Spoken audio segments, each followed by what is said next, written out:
will strike a light. Good day, and how you go? And just say good day, and you'll be right. Now we come to the portion of the service before we do our Bible study that we address some end times news and trends that are happening as it relates to Bible prophecy. This week and today, especially when it turns Sunday in Paris in France, is going to be one of those crucial timeline events in world history. What's going to resolve of this particular conference that's going to happen, for this period of week before the inauguration of President Trump. That's another game changer globally that's going to have global impact.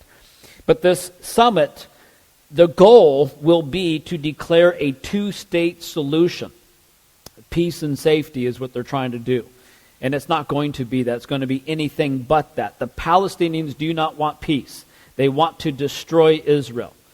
This would be a fulfillment of prophecy according to Joel chapter 3 that talks about the nation being divided again.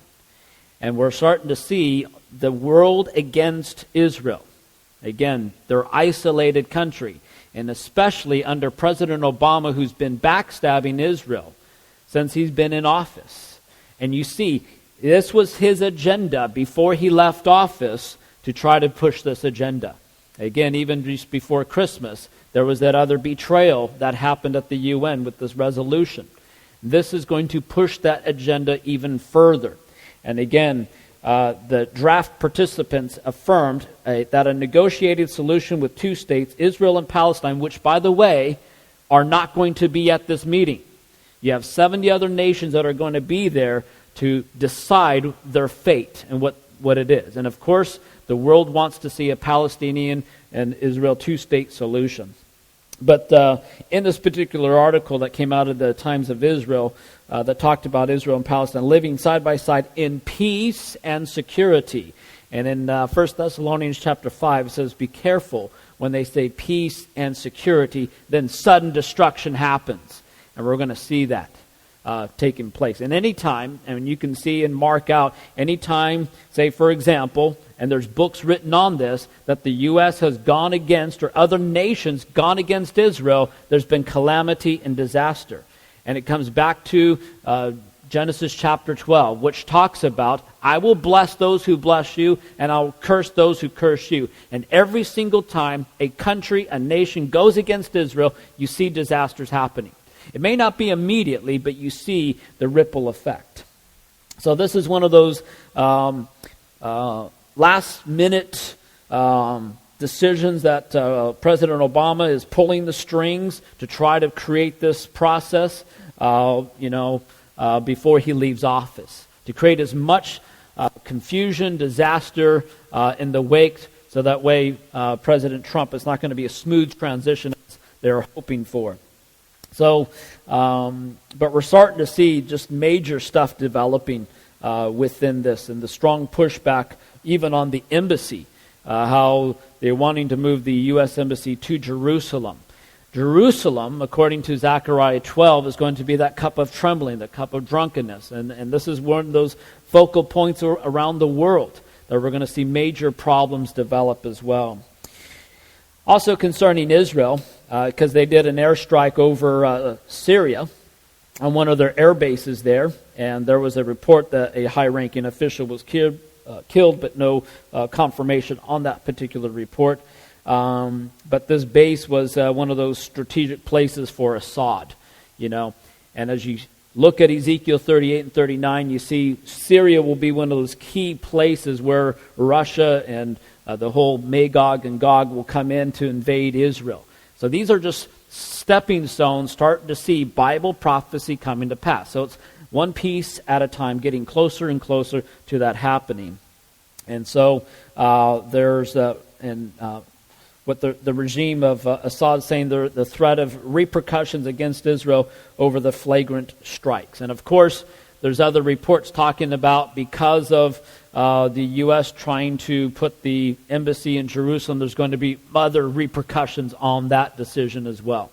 So speaking of troops and the invasion stuff, there's a report that came out of BBC and Yahoo News, and many others are carrying this, but the U.S. have been putting tanks and troops into Poland.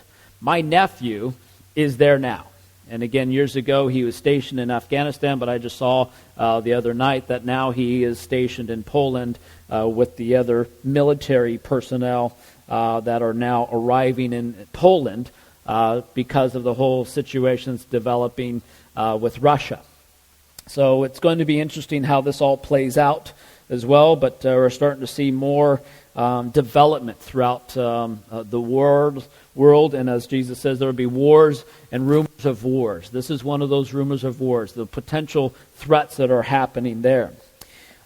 Speaking of threat, according to Associated Press, Iran was approved to import additional 330 tons of uranium.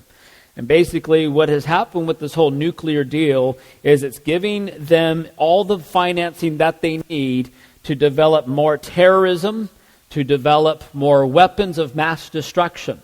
This is their goal, this is their agenda. And so now they're getting more opportunity to develop uranium for their nuclear weapons. Why in the world would they do this? I don't know why the world just steps back and says, Iran's just a nice country, they're not going to do anything. When from day one they've been saying, we're going to wipe Israel off the face of the map, which we know biblically is never going to happen because it's the apple of God's eye. He will have his hand of protection over it.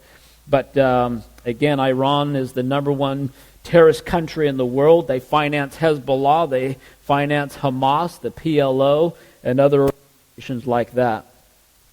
On an issue of religion, and this kind of also comes back into the peace process, what they're supposedly doing, but Abbas met with the Pope, and part of that discussion, this came out of the Times of Israel, that talked about peace would suffer if U.S. Embassy was to move there.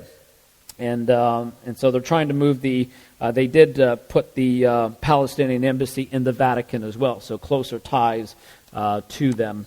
To push an agenda. Also on another issue on religion, and again you see an apostasy happening throughout the world in various forms. But there's an interesting opinion piece that came out of Charisma News that said that America has become a lot less Christian during the presidency of Obama. And you can see the timeline of how things have digressed since then.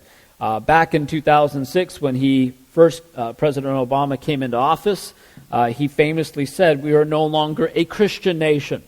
And that was that famous apology speech that he was giving around the world. And that was, again, it was declining before then, but he's really sped up the process in there. But there is a Pew Research Center has just released a major report entitled How America's Changed Under Barack's Presidency. And what's striking is the fact that it showed that U.S. Become a lot less Christian while Obama was in the White House, and you see the progressive ideas there. But it wasn't just him; it was years in the making and developing this as well. But one of the reports mentioned that the Christians have fallen from 78% to 71% in the adult population. And again, there's a lot of other numbers that don't reflect the growing dissatisfaction with organized religion. But the truth is that Americans have become less spiritual overall, as according to this report. Why is this important? Because what happens there affects the rest of the world. And so, but because of this liberal agenda and this direction, the progressiveness, the anti-God, the anti-moral values, the anti-Bible, calling evil good, good evil, the endorsing sinful lifestyle behaviors, the progressive, politically correct that makes you want to puke ideology, the globalism, the whole climate change, which is just false, the claiming to be tolerant but really intolerant against anything that's conservative and Christian, is increasing with each passing year and each passing month. On a separate issue, but we do see there's going to be more persecution arising. There was a report that this last year, 2016, the third year in a row, persecution of Christians have hit a record high.